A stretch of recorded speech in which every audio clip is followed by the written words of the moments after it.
Good night of Shabbos. This week's Parsha is Parshas Sisa. Parshas Sisa, we see the terrible tragedy, one of the greatest sins in the history of the Jewish people, and that is the Chet Egel, the sin of the golden calf.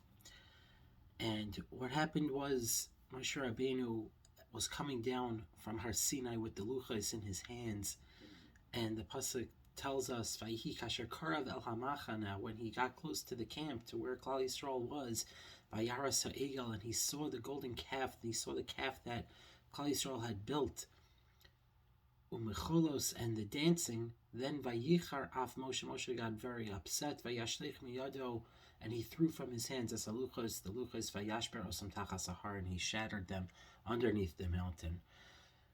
We have to understand one thing that's a little strange over here, which is Moshe Rabbeinu had heard about the Egel already before. He knew what was going on. The Rebbeinu Shalom told him.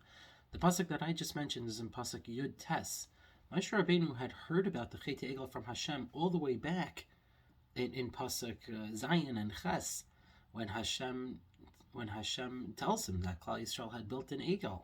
So what happened between when Hashem told him that they were worshiping a golden calf, and then when he came down and he saw Klal Yisrael, and then he decided to break the luchos? Why did he just not leave the luchos on Har Sinai? Why did he bother coming down with them at all? He knew what was happening. So, on the one hand, you can just say the simple pshat, the pashut pshat, which is einadar mishmiel re'iyah, when you actually see something that makes a greater impact than when you hear something. And that's true, and that's what it could be the pashut pshat is. But the Siparnu says something different, which is a very insightful pshat. And the Siparnu says that what changed was not that he came down and he saw the luchos, that he saw the Chet Egel and then he broke the luchos. There's another word in the pasuk that you may have missed, and that is he saw the mecholos. Vayika sharkara velamachna vayar es ha'egel umecholos, and he saw the dancing. Then vayichar af Moshe. Then he gets upset.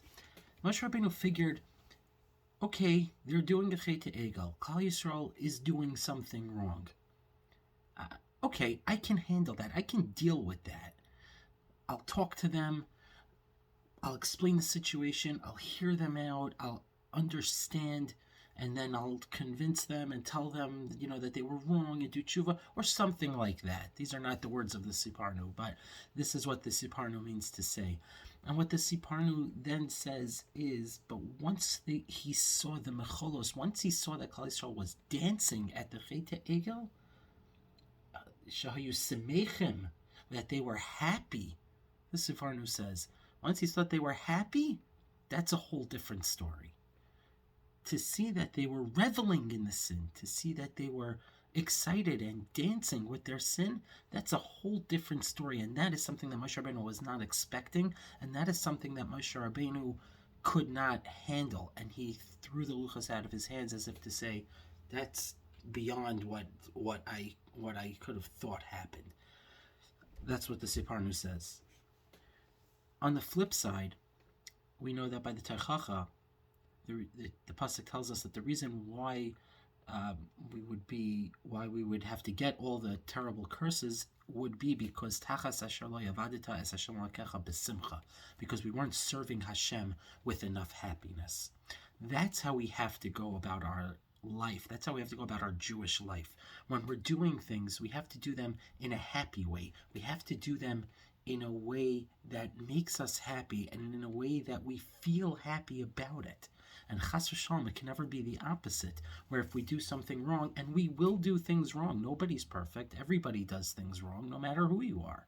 There's no such a thing as a perfect person in Judaism. We don't believe in that.